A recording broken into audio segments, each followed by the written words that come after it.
Við ætlum að hitta Einar Kárason, hann gefur frá sér bók sem heitir Mér er skemmt. Þetta eru svona sagnaþættir héðan og þaðan og sem eru svona, ég ber að keyma þessari frásagnar gleði sem einkennir nú stíl Einars Kárasonar.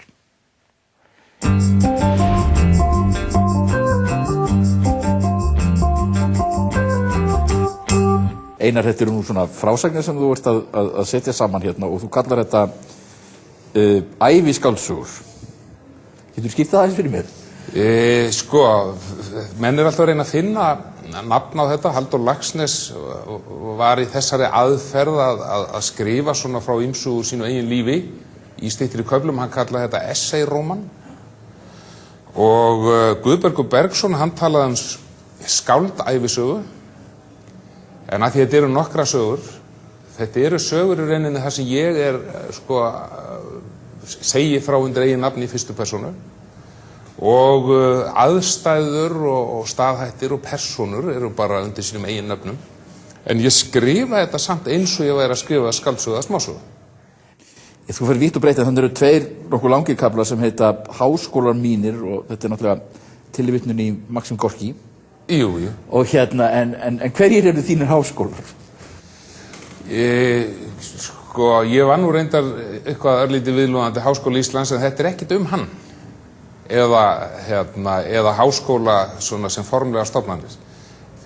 Þetta sem þessi tveir kaflar, þetta eru svona svið sem hann ætla að móta fólk. Annars vegar er þetta fyrst og fremst barnaskólarnir og grunnskólarnir sem ég var í, sem að ég svona þegar ég lít tilbaka hef alltaf fundið betur og betur hvað var í rauninni skringileg upplifun að ganga í gegnum. Og svo er þetta svona vinnustæðina sem ég vann á meðan að ég vann ærlega vinnu. Og maður náttúrulega byrjaði á því á barsaldri eins og okkar kynslóð gerði. Að menn voru komnir í nýþungan blaðaútburð og sendast fyrir sjoppur og svo í frystihús og byggingavinnu og sjómennsku og svo framvegis. Og þetta ásamt náttúrulega þessari skólagönguatri er svona það sem að svona mótaði mann og hnoðaði hann svona leir sem að svo var það manni sjálfum. Það er enda mjög merkilegt hvað hugum hans leitar oft í þessi störf sem að það var að vinna, þessi tilfallandi störf. Já. Hvað þau hafa einhvern veginn formað mann mikið. Jú. Og og svo náttúrulega líka eftir því sem frálíður, það áttar maður sig á því hvað þetta fólk sem maður kynntist þarna var einstakt og hvað í rauninni þetta var, hvað var mikil dýpt í þessari upplifun sem maður gekk í gegnum. Og þannig að ég er kannski fyrst og fremst að skrifa um það í þessu. Ég er þá svona meira bara sumuleyti áhorfandi. Já. Og það er ég sem upplifi þetta. Og svo skrifar ketti. Eru þeir mikilvægir í lífið þínu? Mjög mikilvægir. Ég hef alltaf verið með ketti í kringum mig, meira eða minna.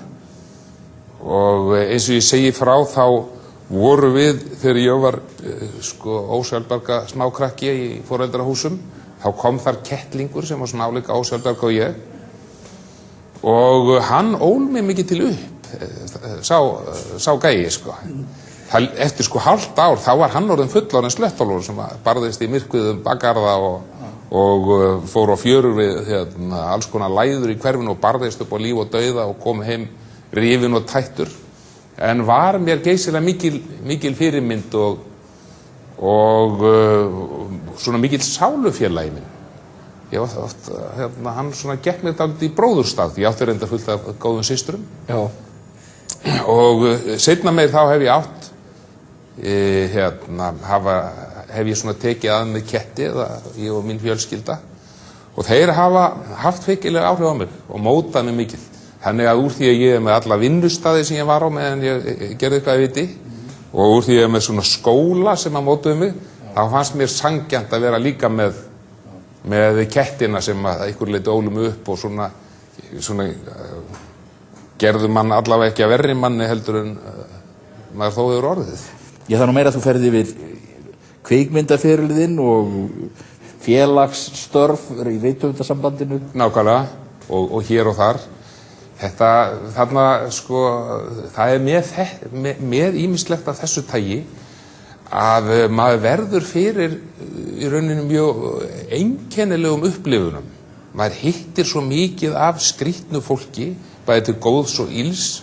Maður verður fyrir svo merkilegum hlutum og þetta allt svona stemmingar, persónur, atburðir sem í rauninni myndi ganga alveg fullkomlega upp sem góðir kaflar í smásögum eða skáldsögum. Nema hvað að í þessum tilfellum myndu við tapa heilmiklu á því að vera færðir í búning, það að segja breytt nöfn og svo framvegis. Það er vísu, sumir höfundar, þeir hafa skrifað endalaus skáldsögur þar sem að þeir byggja eingöngu á eigin ævi upplifunum og breyta á litið nöfn. Charles Bukowski heitir Hank Tchainaski og Kerouac. Það er hægt að lesa þessar sögur og skoða ljósmyndir af öllum persónunum á meðan og svo framvegis. Og sumuleyti er maður alltaf að fara í smiðju Þórbergs sem hann notar sína ævi og sína persónu og það fólk sem hann hittir til þess að búa til einhvern skáldskapur.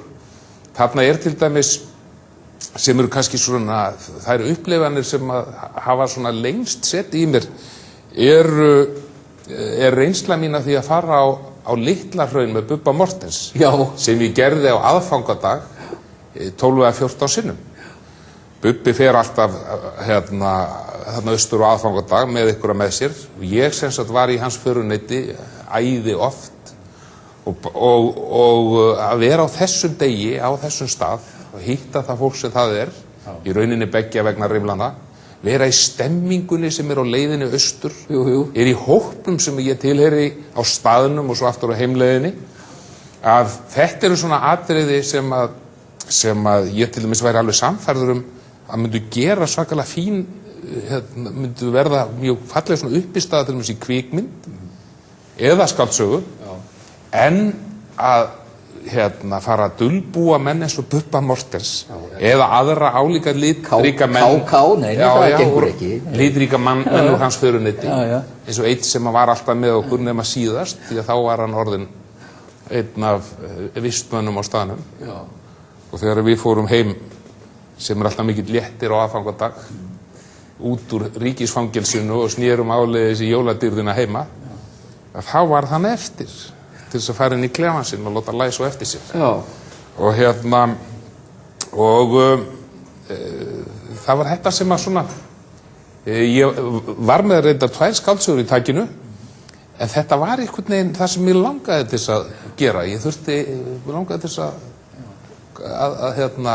gera þetta og þess vegna er þessi bók komin út.